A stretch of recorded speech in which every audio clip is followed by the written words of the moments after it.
Olá, pessoal, boa noite. Eu espero que esteja tudo bem com vocês. Eu sou a professora Kelly Campelo e nós estamos iniciando mais uma aula de Sociologia aqui pelo canal Educação. Então, você que está aqui assistindo a nossa aula através do nosso canal no YouTube, manda um hello aqui no nosso chat. O pessoal que está aqui conectado com a gente lá em Esperantina, em Gerumênia, apareçam aqui, o professor, a professora presencial. Coloque aí o nome da escola, coloque aí o seu nome, quantos alunos que estão na sala. Eu sempre peço para a gente poder fazer esse exercício, porque dessa forma, né, eu consigo saber que vocês estão aí e dessa forma a gente interage muito mais aqui na nossa aula, tá bom? Então, vão aparecendo, vão me mandando aqui um hello. A nossa aula de hoje, dia 5 de outubro, a gente vai dar continuidade ao nosso conteúdo, que é Sociologia Brasileira. A gente já conheceu aqui toda a teoria do Gilberto Freire, do Sérgio Buarque de Holanda, e na nossa aula de hoje, né, como na próxima semana a gente vai ter um feriado, então na aula de hoje a gente vai conhecer 3 sociólogos. A gente vai conhecer o Florestan Fernandes, o Caio Prado Júnior e o Darcy Ribeiro, né, que são uma referência na sociologia brasileira, justamente sobre a formação da identidade brasileira. Então, é um conteúdo que eu particularmente gosto bastante, porque é uma forma que a gente tem de conhecer a nossa própria história. Beleza? Então, vão me dando aqui um hello e vamos lá. Certo? Cultura e sociedade. O primeiro sociólogo que a gente vai conhecer na nossa aula de hoje é o Caio Prado Júnior. O objetivo aqui da nossa aula é justamente compreender de que forma que o povo brasileiro foi formando a sua identidade. Nós já conhecemos aqui Gilberto Freire com seu livro de 1933, é isso? É. O Casa Grande Senzala. A gente já conheceu o Sérgio Buarque de Holanda, que é o pai do cantor, né, o Chico Buarque, que a gente viu aqui a biografia dele, com o seu livro Raízes do Brasil. Os 2 livros falam ali um pouco sobre a ideia de miscigenação dentro do território brasileiro, e nós já vimos, né, que os 2 autores defendem a miscigenação, ou seja, aquela ideia de que as etnias se misturaram aqui no Brasil, a branca, a negra e a indígena. Mas nós analisamos também as críticas que esses autores receberam, principalmente devido ao fato de que não levaram em consideração que essa miscigenação ocorreu porque mulheres negras e indígenas eram violentadas pelo branco colonizador europeu. Beleza, pessoal aí de Oeiras? Então, para a gente poder iniciar o nosso conteúdo, vamos aqui conhecer o nosso primeiro sociólogo de hoje, que é o Caio Prado Júnior. Ele foi, gente, um escritor, historiador, político, sociólogo, economista e filósofo. É considerado um dos principais pensadores sobre a formação da sociedade brasileira. Ele se formou em Direito e acabou se dedicando a entender como que o Brasil se tornou o país que era lá no início do século XX, né? Um país que havia acabado de se tornar uma república. Lembrando que a República no Brasil, né, dia 15 de novembro de 1889, e foi um processo em que a gente não teve participação do povo, de fato. Quando a gente pensa na independência, que o povo brasileiro participou, lutou para se tornar independente, inclusive o próprio Piauí, que participou da Batalha do Genipapo, na República, gente, isso aí não acontece. A galera, de fato, não entendia a importância de uma república, né? Então, ele tenta analisar aí o Brasil no início do século XX. Bom, ele é considerado um dos grandes intérpretes do Brasil, justamente ao lado do Sérgio Freire, do Gilberto Freire, do Sérgio Buarque de Holanda, do Florestan Fernandes e do Darcy Ribeiro, que é justamente todos esses sociólogos aqui nós estamos conhecendo, né? Então, vamos aqui falar rapidinho da biografia do Caio Prado Júnior. Por que é importante? Porque, gente, é um cara, um sociólogo que nasce no Brasil, que desenvolve toda uma teoria, a gente de fato precisa conhecer quais são as suas origens, né? Tem uma importância, gente, uma relação direta com o que você defende e você acredita. E todo mundo aqui, por exemplo, nasceu no Brasil, na América do Sul, no Brasil, no Nordeste, e isso impacta de fato a forma como a gente age, se comporta e pensa dentro de uma sociedade, porque a cultura é a base da nossa identidade. Beleza, o pessoal de Guaribas, que sempre está aqui comigo, entrou e saiu. Vão falando aí comigo, Guaribas.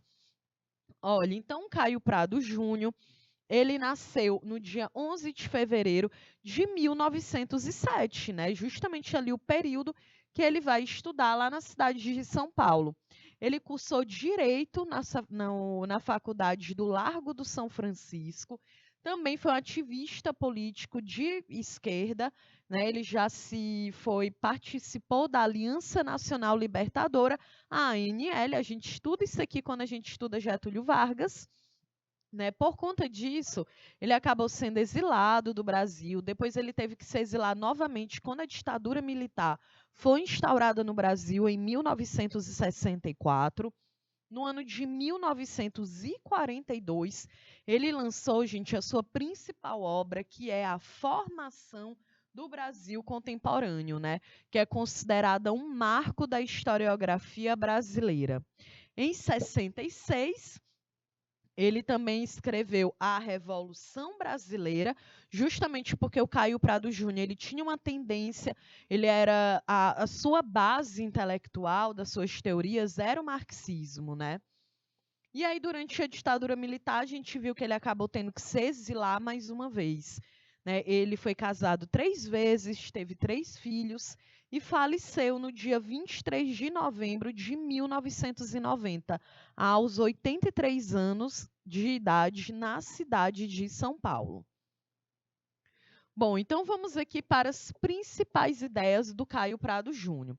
Gente, a investigação histórica da sociedade brasileira tem como ponto central a colonização. Na verdade, ele tem 2 pontos centrais, a colonização e mais a ideia de revolução. Essas aqui são as 2 palavrinhas que a gente pode dizer que resume o trabalho e as pesquisas, né, do Caio Prado Júnior. Então, ele via, gente, o que ele dizia? Ele via a colonização portuguesa e espanhola das Américas como um processo de profunda exploração. Lembra, a gente estuda lá na história sobre o processo das navegações marítimas, que tem início ali por volta do século XV, em que Portugal e a Espanha vão ser os países pioneiros. Portugal consegue chegar ainda lá em 1415, no início do século XV, no continente africano, em Ceuta, no Marrocos, né, no norte da África, e quase 100 anos depois os portugueses chegam aqui ao Brasil em 1500. E o Caio Prado ele defende a ideia de que a ocupação do território brasileiro, a invasão das Américas, né, de toda a América Latina, foi um processo de extrema violência, em que Portugal e a Espanha tinham basicamente a ideia de explorar esse território ao máximo. Certo? E aí ele dizia que é bem diferente da forma como os Estados Unidos acabou sendo colonizado, né? Então ele apontava que entre a colonização inglesa nos Estados Unidos, ele dominou de povoamento, e a colonização dos países latino-americanos ele denominou de exploração. Tá, professor, e qual é a diferença entre povoamento e exploração? Bom, se liga aqui, na colônia de povoamento, né, na América do Norte, os colonos ingleses, gente, a América do Norte, ali os Estados Unidos, começa a ser ocupado pelos ingleses, que estavam fugindo da Inglaterra devido a toda uma perseguição religiosa. Então, os ingleses, quando eles saíam da Inglaterra, eles não saíam só. né? Não era só os homens que estavam indo para um outro território poder explorar e enriquecer naquele território. Eles saíam da Inglaterra e eles iam com toda a sua família. A ideia era chegar nos Estados Unidos e, de fato, viver, ocupar aquele território, lutar pela sua sobrevivência, criar uma afetividade com aquele território, né? Levar a família, criar os filhos e, de fato, viver ali dentro. E aí o Caio Prado Júnior, ele diz que é bem diferente do que aconteceu aqui no Brasil. Porque aqui no Brasil, gente, tanto os espanhóis, né, ali nas outras regiões da América Latina e Portugal, aqui no Brasil, não tinham essa ideia de ocupar, de viver com a família, de criar um laço de amor, de afetividade, né, com a terra, com o território. Basicamente, a ideia era vir para explorar, beleza, São Pedro do Piauí. E o que isso significa? Como assim? Gente, lá em Portugal, por exemplo, era muito comum a galera fazer uma campanha, dizer assim, olha, povo português, Portugal está lá dentro do território brasileiro. Queremos o quê? Queremos ocupar, povoar, para que Portugal não perdesse esse território. Então, muitas pessoas, né, foram motivadas a virem para o Brasil. Existe até aquela ideia, né, de que muitas pessoas que eram criminosas em Portugal vieram para o Brasil. E, gente, é bem verdade, viu? Porque Portugal, nessa época, gente, tinha um pouco mais de 2 milhões de portugueses, né? Então, era um número muito pequeno. E começaram a levantar aquela ideia de que era muito importante ocupar o Brasil para ele não ser ocupado por outros países, né?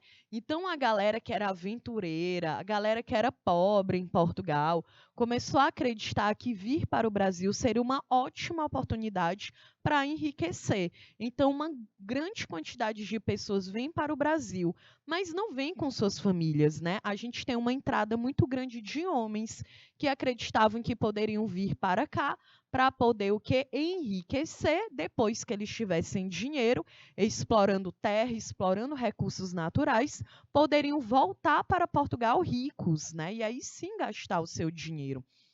Então, Caio Prado, ele fala que isso vai gerar inúmeras consequências, porque a gente teve uma colonização de extrema violência, né? Não era levado se achava o Brasil com um clima ruim, né? E aí, o clima é ruim, né? Mas vamos para lá, porque dá para a gente enriquecer. Então é muito diferente, gente. Uma coisa é eu decidir viver lá em São Pedro do Piauí porque eu estou fugindo de uma perseguição política, religiosa, vou viver em São Pedro do Piauí, vou levar minha família, quero ocupar aquele território, fazer ele crescer, ter a minha própria casa, trabalhar, né, lutar pelo desenvolvimento de São Pedro do Piauí. Outra coisa completamente diferente é eu pensar em ir para esse território apenas para trabalhar, enriquecer, pegar esse lucro e voltar para Teresina. Tá vendo como é diferente? Então, esses aqui são os dois pontos que o Caio Prado Júnior ele aponta, né? E aí tem um quê? Ele dizia, né, que a colonização brasileira ela pode ser associada ao que o Caio Prado chamou de uma vasta empresa comercial. Né? Então, foi uma colonização que os portugueses vinham ao Brasil como uma empresa, um supermercado, que tu vem, que tu retira e leva para dentro da tua casa. Né? A diferença aqui é que a gente, quando vai no supermercado, a gente precisa pagar por aquela conta. Os portugueses não pagaram, né, gente? Então, isso de fato gerou todo um atraso econômico, social dentro do nosso território. Sem falar também da questão das pessoas que eram escravizadas, né? Mais de 6 milhões de africanos que foram trazidos para o Brasil durante os 350 anos de escravidão. E é claro, gente, que dentro de uma sociedade que a maior parte da população é escravizada, de fato não tem como essa sociedade ela crescer, ela se desenvolver. Né? E ele, na visão do Caio Prado Júnior, todo esse atraso econômico, político, social do Brasil, os culpados foram os colonizadores, que chegaram ao Brasil lá em 1500 e fizeram um processo de extrema violência, de retirada de recursos naturais.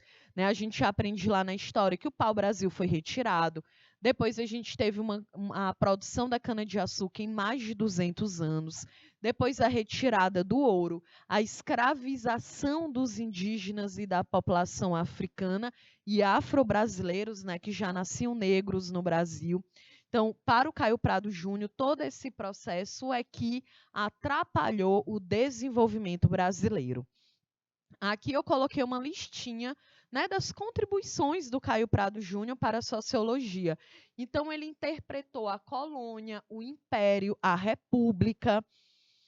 Ele entendeu, ele apontou a influência da escravidão, né, de que forma que a escravidão ela atrapalhou o desenvolvimento econômico do Brasil, porque, afinal de contas, ele faz uma análise dentro de um sistema capitalista, né?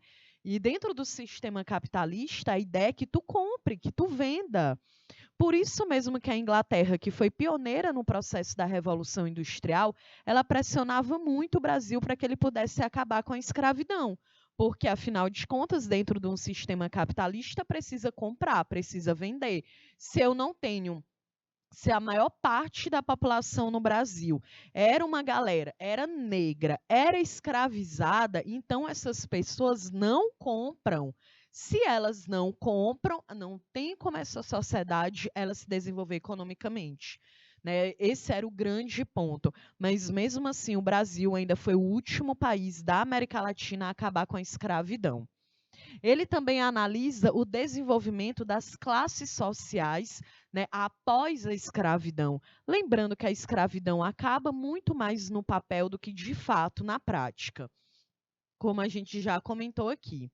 Tá certo? Então, aqui é um apanhado geral do Caio Prado Júnior, lembra? Então, ele defende que o que ocorreu, a colonização do Brasil, foi baseada em uma extrema exploração. E é claro que isso atrasou o nosso desenvolvimento econômico, político e social. Agora nós vamos aqui para o nosso segundo sociólogo de hoje, que é o Florestan Fernandes. Eu até falei um pouquinho do Florestan Fernandes quando a gente viu na primeira aula o Gilberto Freire, né? Então, Florestan Fernandes, gente, ele foi também um sociólogo, antropólogo, escritor, político e professor brasileiro. O Florestan Fernandes, ele tinha uma origem muito humilde, né? Ele trilhou ali os primeiros 20 anos da sua carreira na Universidade de São Paulo, até o ano em que ele foi exilado, expulso do Brasil, porque havia começado a ditadura militar. E os militares, né, a ditadura, ela é o oposto da democracia. Então, os ditadores militares, eles perseguiam pessoas que eram contra a ditadura. E tanto o Caio Prado Júnior como o Florestan Fernandes foram exilados, expulsos do Brasil durante esse período. Né? O Florestan Fernandes, no início da carreira dele, gente, ele estudou sobre os indígenas Tupinambá. Já na década de 50, ele começou a estudar sobre os resquícios da escravidão, né? E aí ele desenvolve uma teoria de que foi justamente os mais de 350 anos de escravidão no Brasil que gerou o racismo estrutural. Nós vimos, né, que é justamente a sociedade negra que não é inserida dentro da sociedade. Por quê? Quando acaba a escravidão, em 1888, no dia 13 de maio, foi muito mais no papel do que na prática. Por quê, gente? A população foi liberta, mas não foram indenizados, né? Depois de mais de 350 anos que o Brasil explorou, escravizou, violentou, castigou fisicamente estas pessoas. Então, é uma galera que passa a ser liberta, mas não têm acesso à saúde, à educação, ao trabalho, ao lazer, à moradia, à segurança. Então, é um povo, gente, que continua sendo marginalizados dentro da sociedade. A sociedade brasileira acabou a escravidão, mas as pessoas continuaram sendo excluídas, segregadas.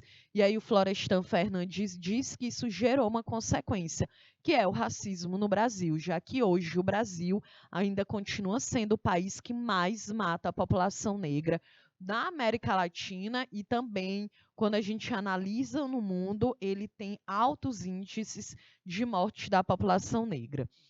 Inclusive, eu acho que foi lá na aula do Gilberto Freire, quando a gente discutiu sobre essa ideia, o mito da democracia racial, eu trouxe alguns dados aqui do mapa da violência, do Atlas das Juventudes e do Fórum Brasileiro de Segurança Pública, que comprova, né, como os números de mortes entre pessoas negras e jovens são bem grandes aqui no Brasil, né, maior do que a população branca, que quando morre. Então, olha aí a biografia rapidinho do Florestan Fernandes. Ele nasceu em São Paulo em 1920. A sua mãe era uma imigrante portuguesa e teve apenas o Florestan como filho. Né? Ele foi uma criança que vivia nas periferias ali dentro da cidade de São Paulo, com uma mãe solo e também recebeu ajuda ali na sua educação da sua madrinha. Né? E desde sempre o Florestan Fernandes ele teve interesse pelos estudos, pela leitura, e parte da sua infância e da sua juventude aconteceu nos cortiços das periferias de São Paulo. Isso aqui é um traço do Brasil no início do século XX. É nesse momento que a gente vai ter os cortiços, que eram comuns ali no centro urbano, principalmente, né, os trabalhadores urbanos em algumas fábricas, ou a galera que trabalhava na casa da elite brasileira como empregada doméstica, e ali aqueles trabalhadores assim na rua mesmo, vendendo algum produto, como a gente ainda conhece hoje, né? E mais afastados do centro existiam as favelas. É no início do século XX que nós temos aí os surgimentos das favelas no Brasil. Em 1941, com 21 anos de idade, ele começou seu bacharelado em Ciências Sociais na USP. Em 43, ele se formou.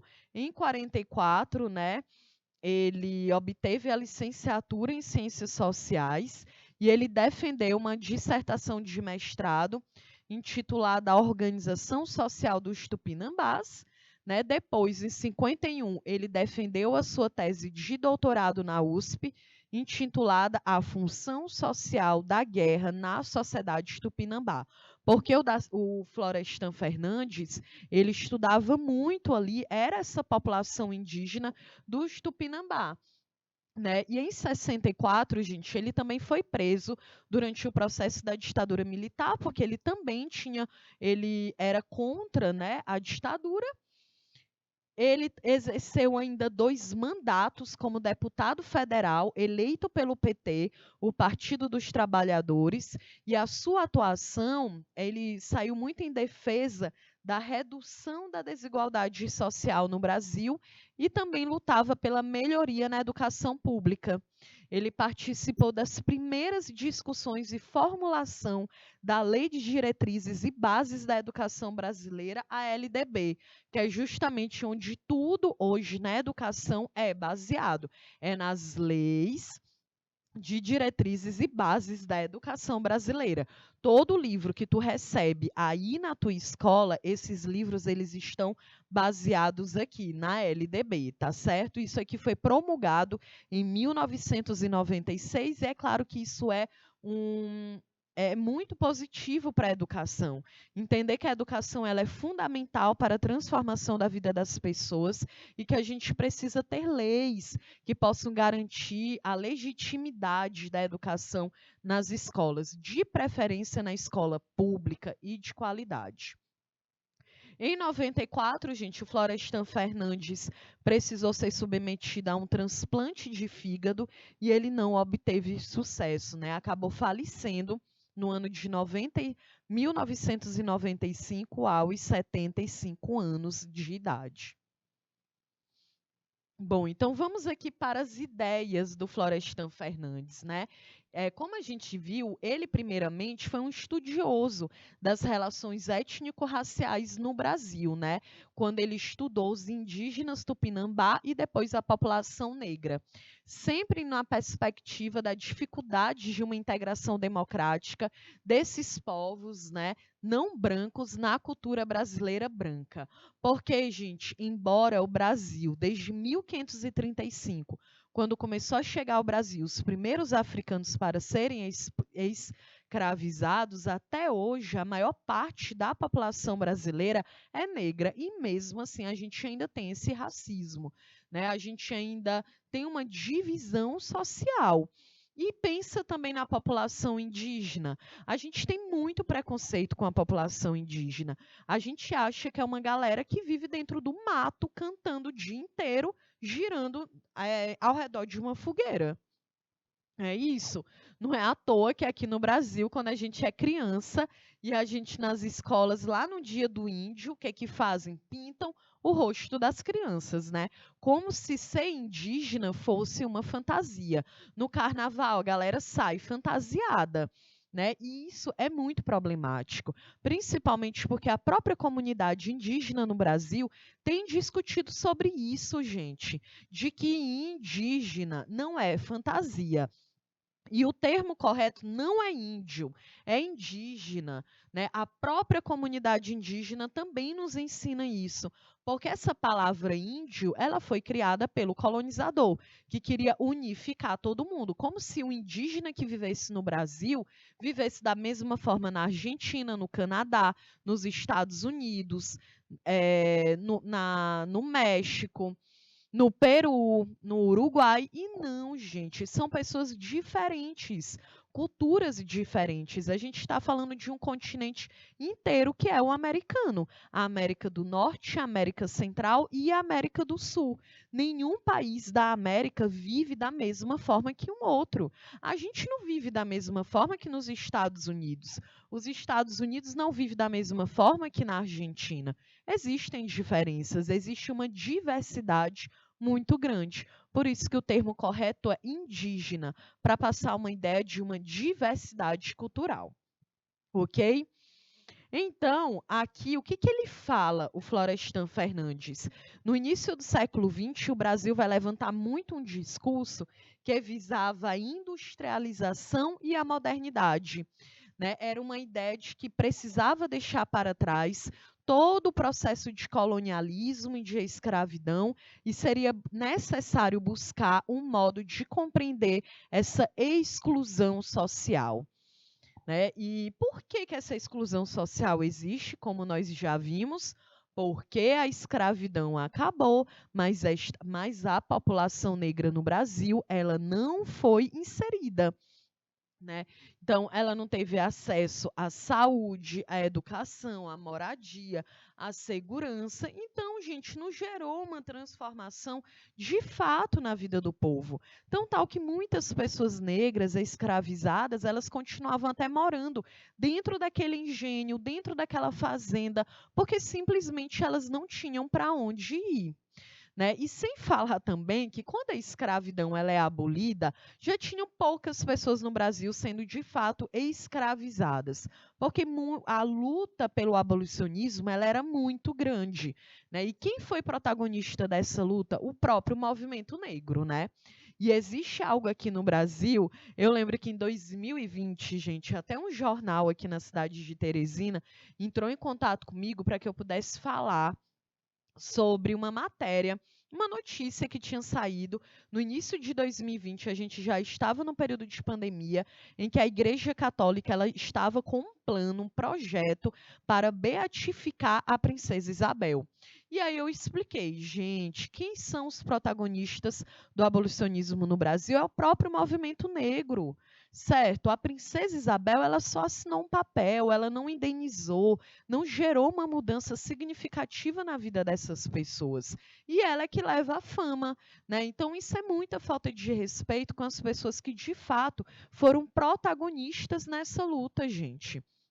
que foi o movimento negro, e teve também uma parcela da população branca que lutou para que essa escravidão ela pudesse acabar. Então, a gente precisa pensar, de fato, em quem foi, né, protagonistas desse processo. Um outro ponto muito importante do Florestan é que a gente viu que ele bate direto com a teoria de democracia racial do Gilberto Freire. É ele que diz que, na verdade, é o mito da democracia racial. Porque o que é um mito? É uma mentira, é uma história fantasiosa. Sabe o cabeça de cuia? É um mito, é uma lenda, é uma história que não existe. A gente fica ouvindo, né, desde criança, é uma lenda, é um enredo fantasioso. E o Florestan Fernandes, ele diz que é, de fato, que é um mito, é algo irreal, é inexistente, é uma fantasia, é uma narrativa fantasiosa. Porque ele diz que não existe, então, democracia racial no Brasil, porque a maior parte da população que era negra foi escravizada, não possuía nenhum direito. As pessoas elas eram compradas como se elas fossem um objeto dentro de um mercado. E aí ele diz: olha, galera, que democracia é essa? Que existem diferenças entre quem é branco e quem é negro dentro do Brasil. Então, não existe democracia nenhuma, porque quando o 13 de maio de 1888, a população negra foi abandonada à própria sorte. É por isso, inclusive, que o Dia da Consciência Negra nem é comemorado no dia 13 de maio, e sim no dia 20 de novembro, que é a data que marca a morte do Zumbi dos Palmares, que foi um símbolo de resistência. Né, tinha um quilombo na Serra da Barriga, em Alagoas, em que o Zumbi dos Palmares foi um líder e abrigou mais de 20 mil pessoas que fugiam da escravidão. A maior parte pessoas negras escravizadas, mas também indígenas que fugiam, e também um pouquinho lá de pessoas brancas que eram pobres e acabavam sendo acolhidas ali dentro. Então não existe democracia, gente, racial no Brasil se a cada 25 minutos, de acordo com o Fórum Brasileiro de Segurança Pública, um jovem negro morre no Brasil. No final dessa aula, 2 jovens vão estar mortos. Que democracia é essa, né? Claro que não existe. Porque a ideia da democracia é que é igual, mas existe de fato uma desigualdade racial dentro do país que a gente vive, né? Então, esse aqui é o grande ponto de discussão do Florestan Fernandes, beleza? Agora, só para a gente terminar aqui a nossa aula, vamos pegar os minutos restantes para a gente conhecer o Darcy Ribeiro. O Darcy Ribeiro, gente, ele foi um educador, um político, um etnólogo, um antropólogo, um escritor brasileiro. Seus estudos foram essenciais para alavancar uma nova reforma educacional no Brasil. Na área da antropologia, ele aprofundou na análise das comunidades indígenas, e o principal conceito difundido por ele foi o de identidade cultural. Então, ele fala qual é a identidade do povo brasileiro de fato, porque é um território que tem o branco, o negro, o indígena, lembrando que a miscigenação ela acontece também porque muitas mulheres negras e indígenas foram violentadas, né, gente? A gente precisa fazer esse recorte. Olha aí que o Gilberto Freire não fez, o Florestan Fernandes, ou Florestan não, o Sérgio Buarque de Holanda não fez, e por isso foram muito criticados. Então vamos ver aqui rapidão a biografia do Darcy Ribeiro. Ele nasceu em Minas Gerais em 1922, está vendo? É todo mundo pertinho um do outro. O Caio Prado Júnior em 1907, o Florestan Fernandes 1920 e o Darcy Ribeiro 22. Ele estudou, né, ali dentro o ensino médio primário na sua cidade de Natal. Depois ele foi estudar medicina e acabou abandonando medicina para entrar na área de ciências políticas, né? Depois ele ainda foi estudar antropologia. E com seus conhecimentos, gente, o Darcy Ribeiro decidiu estudar as comunidades indígenas do Brasil. né? Ele trabalhou bastante no serviço de proteção aos indígenas. Inclusive, ele foi diretor e colaborador da fundação do Museu do Índio e participou da criação do Parque Indígena do Xingu.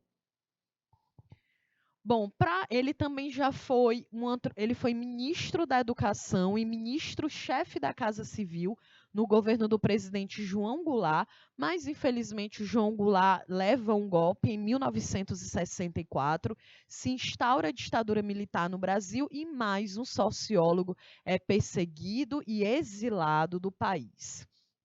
Certo? Bom, em 89, né, ele foi criador do Memorial da América Latina, que está presente ainda hoje no centro, é um centro cultural localizado na cidade de São Paulo. Em 1990, ele conseguiu se eleger senador, continuou defendendo a cultura e a educação. Ele também participou, né, da Lei de Diretrizes e Bases da Educação Brasileira, a LDB. E nesse período aqui, gente, em 96, a LDB ela foi sancionada pelo Fernando Henrique Cardoso, que já foi presidente do Brasil e ele também é sociólogo. Bom, o Darcy Ribeiro, gente, em 95, ele publica o seu último livro e também uma das obras mais importantes dele, que é O Povo Brasileiro. Né? Ele vai falar muito sobre a formação cultural e da identidade do povo brasileiro. Ele acaba morrendo em 1997, é isso? Na cidade de Brasília, em decorrência de um câncer que ele havia descoberto há 2 anos. Bom, e aí qual é essa obra, O Povo Brasileiro, é uma obra-chave para a gente entender a formação étnica e cultural do Brasil. Porque o Brasil, gente, é um dos países mais miscigenados do mundo. E essa diversidade ela é resultado da contribuição de vários povos, né? Então, a gente teve o colonizador português, o emigrante francês, holandês, italiano, japonês. Inclusive, o maior número de japoneses fora do Japão é aqui no Brasil. A gente também teve alemães e ainda teve a população negra que veio da África.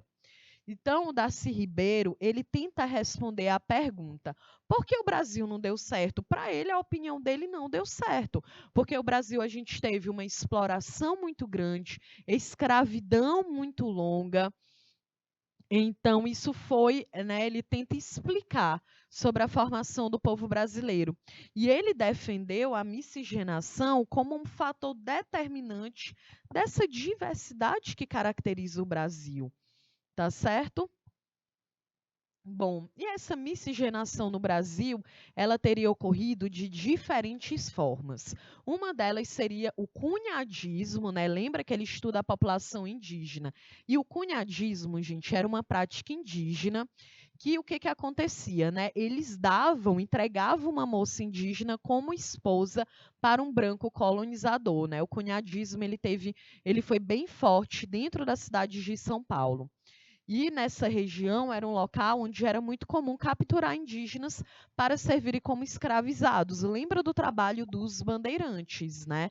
E é muito problemático, porque o indígena ele acaba se tornando até uma atividade econômica. A galera perseguia e prendia indígenas, gente.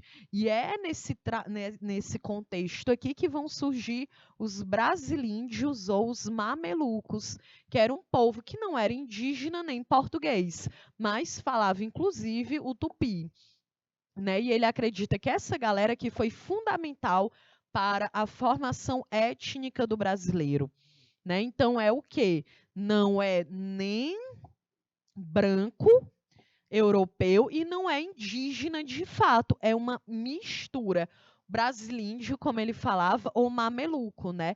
Inclusive, dos brasilíndios paulistas é que saíram os bandeirantes, né? Então, olha aí, né? Ao contrário do Gilberto Freire, que acreditava que a miscigenação foi que gerou, né, uma relação ali de proximidade entre Casa Grande e Senzala, o Darcy Ribeiro não enxergava essa mistura de diferentes Brasis como algo positivo ou como algo que era democracia racial. né? Para ele, gente, para existir a democracia racial, era preciso antes vivermos dentro de uma democracia social. Então percebo, né, que todos esses sociólogos, a galera nem ninguém concorda com Gilberto Freire. E está muito óbvia a explicação, né, gente? Então ele diz: olha, galera, nunca vai existir uma democracia racial no Brasil. Porque antes a gente nem tinha democracia social, porque desde que o Brasil começou a ser colonizado, sempre existiu uma diferença social, certo? Então, na opinião dele, é por isso que o Brasil não deu certo, porque a gente sempre teve uma parcela da sociedade que foi explorada, tá certo? Então, para o Darcy Ribeiro, gente, ele tinha o objetivo de entender por que esse Brasil não deu certo, né? Então, ele dizia, olha, uma identidade não definida permite que um país se invente.